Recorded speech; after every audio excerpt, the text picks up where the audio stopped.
Hello student, इसके पहले हम जो है कोऑर्डिनेशन केमिस्ट्री में बैलेंस बॉन्ड थ्योरी पढ़े थे प्रीवियस लेक्चर में। और बैलेंस बॉन्ड थ्योरी जो क्या डिटरमाइन करता है कि लिगैंड और सेंट्रल एटम के बीच में किस प्रकार का संबंध है, किस प्रकार से वो बॉन्डिंग करते हैं, ये सब उसमें हम पढ़ चुके थे। अब CFT क्या है, क्रिस्टल फील्ड थ्योरी में आपका फिर हमको वही केंद्रीय परमाणु और लिगैंड के बीच में बॉन्डिंग करैक्टर के बारे में ही पढ़ना है।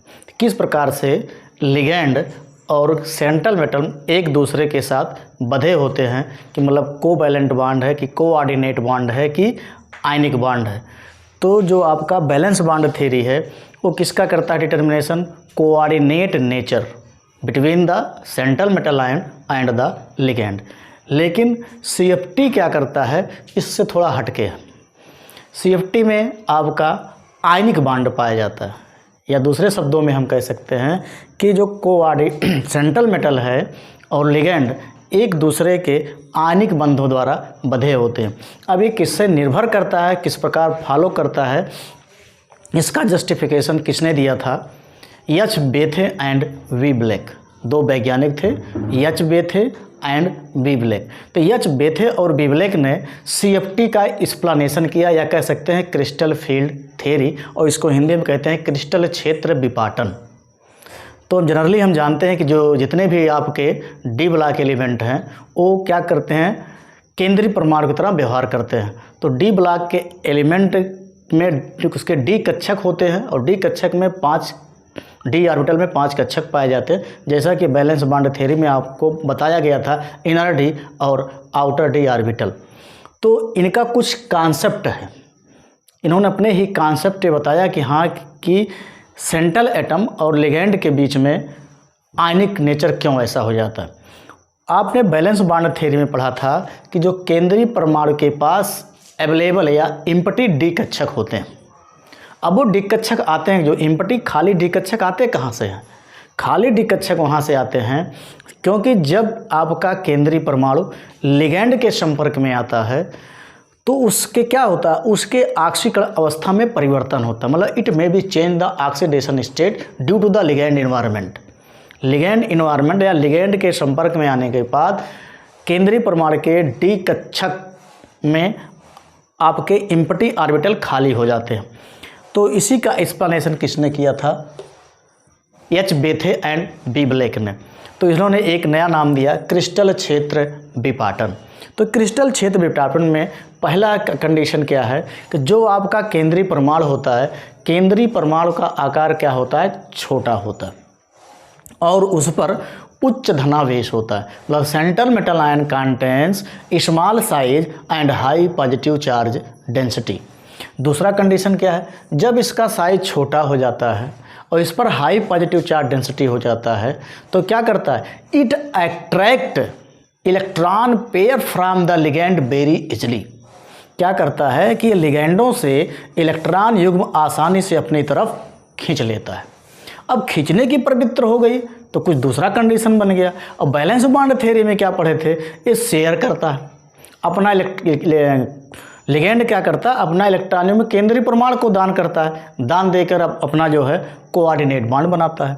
लेकिन यहाँ पर क्या होता है, एक कोऑर्डिनेट बॉन्ड तो कंडीशनल होता ही है, लेकिन यहाँ पर जो सेंट्रल मेटल आयन और लिगैंड के बीच में आयनिक कंडीशन क्यों बन जाता? पहला कंडीशन यही है कि केंद्रीय परमाणु का आकार क्या होता है, छोटा। हम लिख कह सकते हैं पहला कंडीशन यहाँ पर एच बेथे एंड बी ब्लैक के अनुसार कि central metal ion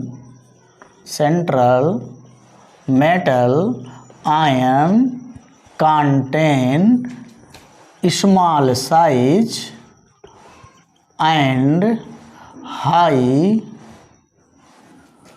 positive charge density। हम कह सकते हैं कि जो क्या कि सेंट्रल एटम जो होता है उसका आकार छोटा होता है और उस पर उच्च धनावेश होता है। दूसरा कंडीशन क्या है, due to small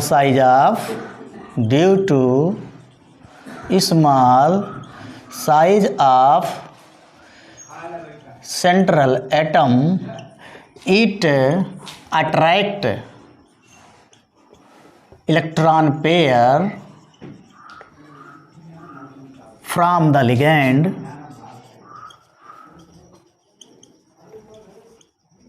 very easily. ये क्या करता है, बहुत आसानी से इलेक्ट्रॉन को अट्रैक्ट कर लेता अपने तरफ, वेरी इजली, आसानी से।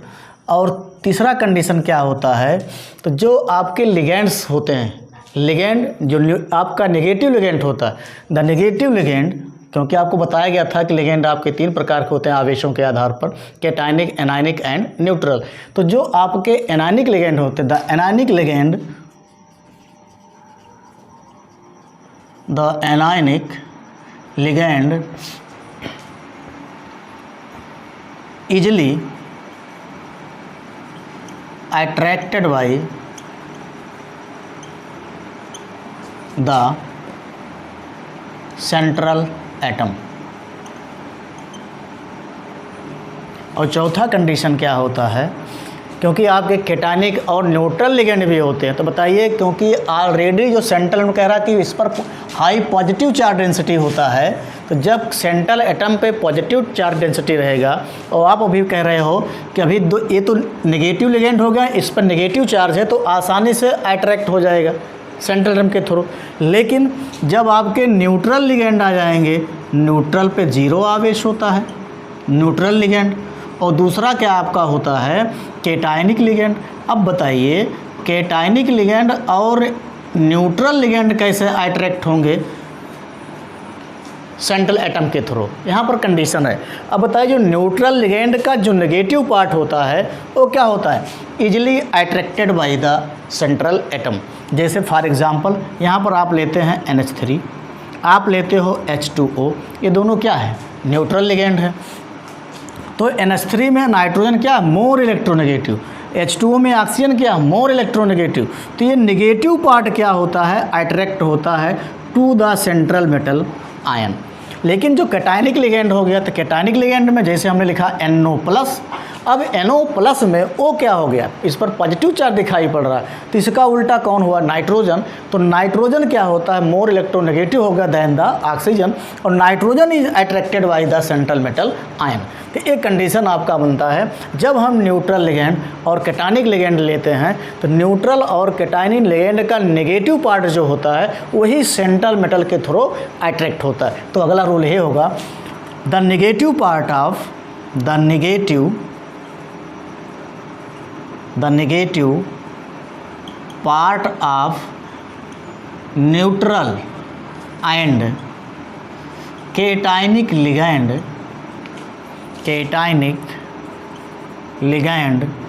Is attracted by central atom. या दूसरे रूप में नेगेटिव पार्ट क्या कह सकते हैं, मोर इलेक्ट्रोनेगेटिव। नेगेटिव पार्ट को एक नाम और दे सकते हैं आप, मोर इलेक्ट्रोनेगेटिव पार्ट। ये भी आप इसके स्थान नेगेटिव पार्ट है, मोर इलेक्ट्रोनेगेटिव, मतलब इसकी विद्युत आवेशता क्या हो, उच्च हो, वही क्या होता है, केंद्रीय परमाणु के प्रति अट्रैक्ट होता है। अब देखिए यहाँ पर अट्रैक्ट, हर जगह अट्रैक्ट कंडीशन हमने यूज किया है, तो इसका कुछ रीज़न है। अट्रैक्शन मतलब क्या हुआ, इस पर आपका सेंट्रल एटम पे पॉजिटिव चार्ज और लिगेंड के पास क्या हो गया, नेगेटिव चार्ज, तो क्या हो जाएगा, अगला कंडीशन आपका रिप्रेजेंट होता है कि due to the positive and negative charge, due to the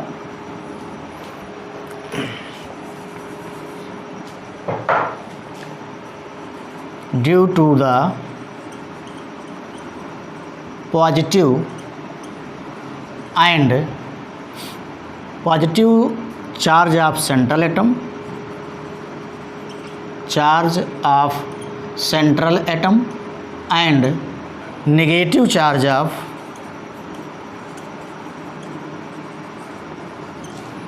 ligand, it exists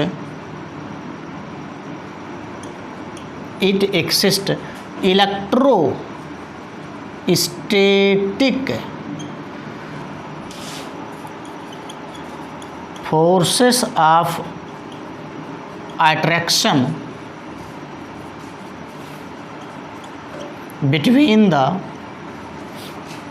central atom and ligand which follow the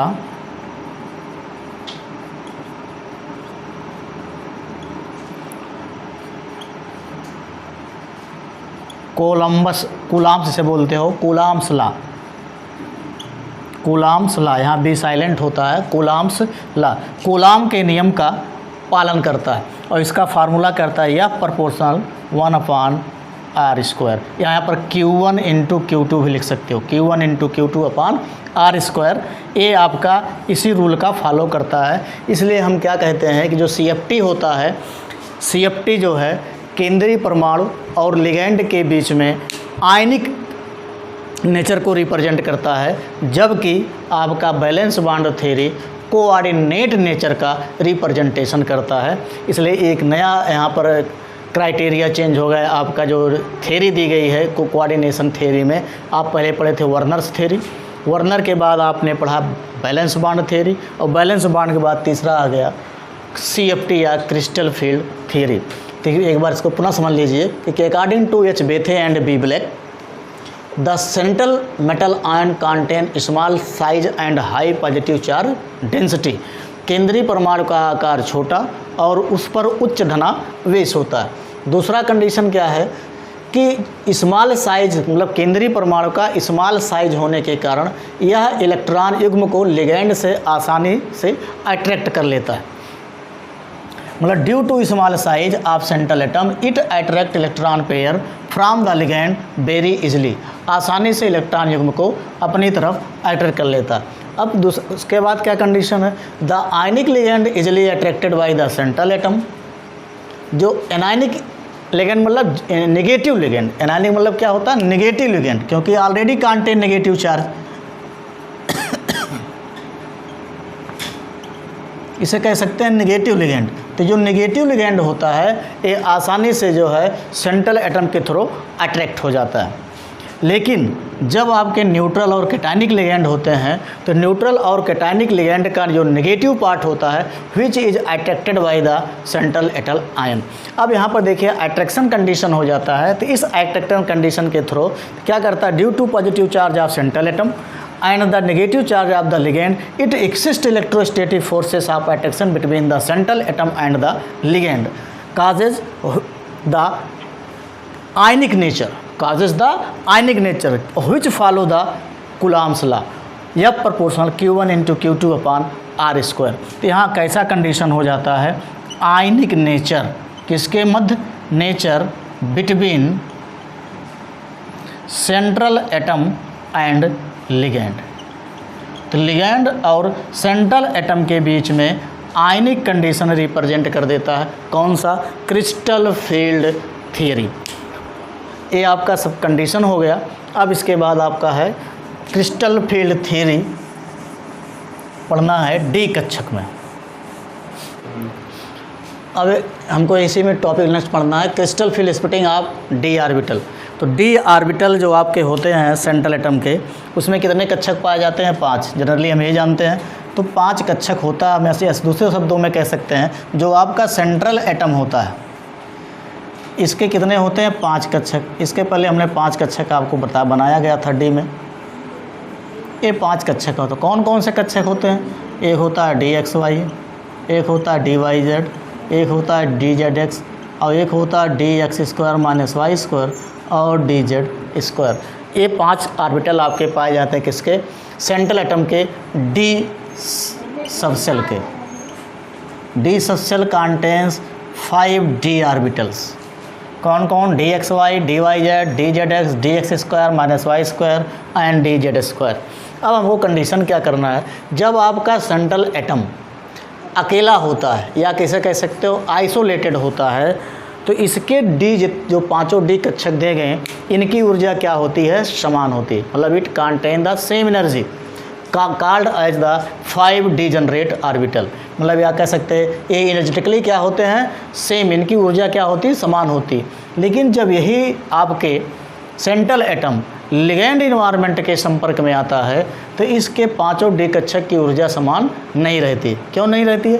क्योंकि अभी आपके CFT पढ़े हो कि CFT के अनुसार क्या होता है, सेंट्रल एटम और लिगैंड के बीच में आयनिक नेचर होता है।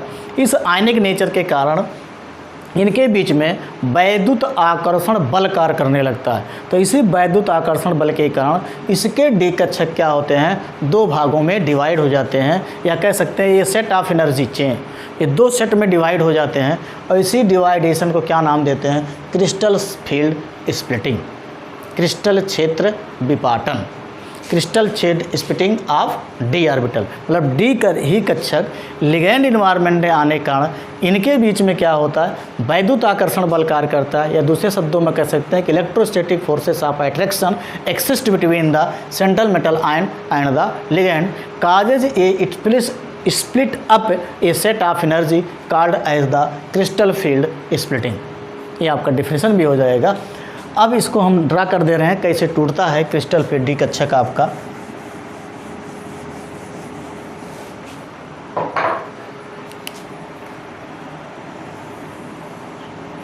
ये हमने बना दिया, एनर्जी ले लिया यहाँ पर,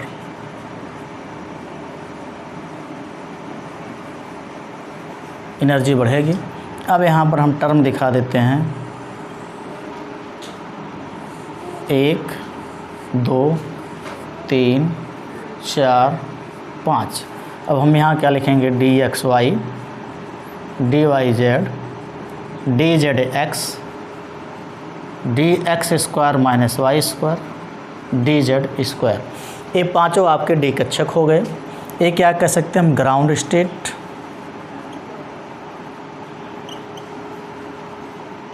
एक ग्राउंड स्टेट टर्म होता है। तो इस ग्राउंड स्टेट टर्म में इसको हम मान लेते हैं स्टेट फैट, ग्राउंड स्टेट, या दूसरे शब्दों में से कह सकते हो कि यहाँ पर ये क्या होता है, अकेला होता है, इटसेल्फ होता है, यहाँ पर लिगैंड इन्वायरमेंट नहीं होता। तो ग्राउंड स्टेट टर्म में जो आपके सेंट्रल एटम के पांचों डी कक्षक होते हैं, इनकी ऊर्जा क्या होती है, समान होती है। तो ये आपके ग्राउंड स्टेट, इसे मान लेते हैं स्टेट नंबर फर्स्ट। ये आपका हो गया स्टेट फर्स्ट। लेकिन जब यही पांचों डी कक्षक या कह सकते हो सेंट्रल एटम लिगैंड इन्वायरमेंट के संपर्क में आता है तो इनके बीच में क्या होता है, इंटरैक्शन। कौन सा इंटरैक्शन, आयनिक इंटरेक्शन, जो कि अभी क्रिस्टल फील्ड थ्योरी के थ्रू आपको बताया गया था। तो अकॉर्डिंग टू CFT इनके बीच में इंटरैक्शन शुरू हो जाता है, फलस्वरूप इसकी ऊर्जा थोड़ी सी बढ़ जाती है। और इस बढ़ती हुई ऊर्जा को क्या नाम देते हैं, हाइपोथेटिकल एनर्जी स्टेट। क्या नाम देते हैं इसे, हाइपोथेटिकल एनर्जी स्टेट, या इसको कह सकते हैं इंटरएक्शन अवस्था, इंटरएक्शन स्टेट। किसके बीच में, लिगैंड एंड सेंट्रल मेटल के बीच में। तो ये आपका हो जाता है स्टेट सेकंड।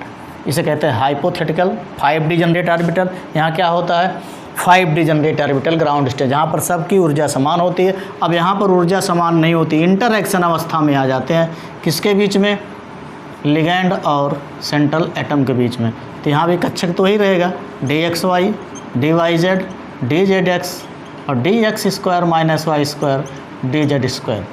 जब इस हाइपोथेटिकल स्टेट में आता है, या कह सकते हैं इंटरएक्शन अवस्था में आता है, तभी हमने बताया था कि इनके सेंट्रल एटम और लिगैंड के बीच में क्या होता है, वैद्युत आकर्षण बल कार्य करता है।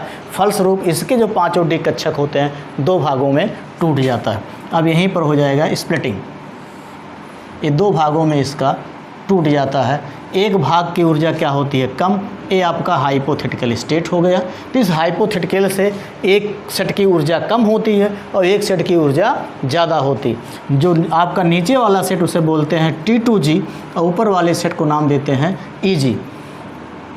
इसमें 3 कक्षक आपके होते हैं और इसमें 2 कक्षक होते हैं। नीचे वाले कक्षक को dxy dyz और dzx कक्षक कहते हैं और ऊपर वाले को dx square minus Y square और dz स्क्वायर कहते हैं। ये पांचों कक्षक हो गए। इसकी जो एनर्जी गैप होती है, यहाँ से यहाँ टोटल एक 10 DQ होती है। 10 DQ क्या है? 10 आपकी एनर्जी, DQ है इसका पैरामीटर है, किसका? CFT का पैरामीटर क्या है? DQ। इसे DQ में भी, इसे किलो कैलोरी में भी, आपके जूल में भी, आपका इलेक्ट्रॉन वोल्ट जिसमें कन्वर्ट करना चाहेंगे कन्वर्ट कर सकते हैं। अब यहाँ से यहाँ की जो एनर्जी गैप होती है वो +6 DQ। प्लस क्यों दिया गया? क्योंकि इस हाइपोथेटिकल से एबव है, इसलिए यहाँ पर प्लस साइन आया। और इस हाइपोथेटिकल से यहाँ पर -4 DQ होती है, क्योंकि ये लोअर माने नीचे, कम है, इसलिए लोअर को दिखाने के लिए, कमी को दिखाने के लिए माइनस साइन और अधिकता को दिखाने के लिए पॉजिटिव साइन का इस्तेमाल किया गया है, जो कि यहाँ पर एनर्जी कभी भी नेगेटिव नहीं होती है। केवल एक कंडीशन क्या है? Lower than the hypothetical state and higher than the hypothetical state. इसलिए यहाँ पर इनकी बीच की एनर्जी गैप कितना होती है? 10 DQ। और इसे देते हैं crystal field splitting. Crystal field splitting, ये आपका हो गया स्टेट थर्ड। ये आपका स्टेट थर्ड है। एक बार पुनः समझ लीजिए, हमें यहाँ पर जो दिया गया स्प्लिटिंग का, कि हम कह सकते हैं कि जो सेंट्रल एटम होता है जब अकेला होता है या किसी लिगेंड एनवायरनमेंट के संपर्क में नहीं होता है, तो इसके पांचों डी कक्षक की ऊर्जा क्या होती है? समान होती है। When the central atom found alone, it 5 d orbital have the same energy called as the energetically alike atom. When the such atom come close to the ligand environment, then the interaction takes place between the central metal ion and the ligand, causes it exists the electrostatic forces of attraction, causes the splitting of the d orbital into the set of energy called as the crystal field splitting। तो इसके कक्षक क्या होते हैं? अब हिंदी में समझ लीजिए। जो आपका ग्राउंड टर्म है, इसके पांचों डी कक्षक की ऊर्जा समान होती है, लेकिन जब यही सेंट्रल एटम लिगेंड इन्वायरमेंट के संपर्क में आता है तो केंद्रीय परमाणु और लिगेंड के बीच में अंतर क्रिया होना शुरू हो जाता है। उस अंतर क्रिया के फलस्वरूप केंद्रीय परमाणु और लिगेंड के बीच में वैद्युत आकर्षण बल कार्य करता है, और वैद्युत आकर्षण बल कार्य करने के कारण इसका जो डी कक्षक होता है दो भागों में डिवाइड हो जाता है, और इसी डिवाइडेशन को मतलब यह कह सकते हैं कि इस सेट ऑफ एनर्जी में टूट जाता है, और इसी सेट ऑफ एनर्जी में टूटना ही क्या कहलाता है? क्रिस्टल क्षेत्र विपाटन या crystal field splitting of D orbital. अब यहाँ पर जो आपका पैरा यहाँ पर लिख लीजिएगा, crystal field splitting of D orbital. Crystal field splitting of D orbital. Crystal field splitting of D orbital ये किसका है? Central atom. कोई सेंट्रल एटम का है, चाहे जिसका लेंगे उसी का सबका ऐसे ही टूटेगा।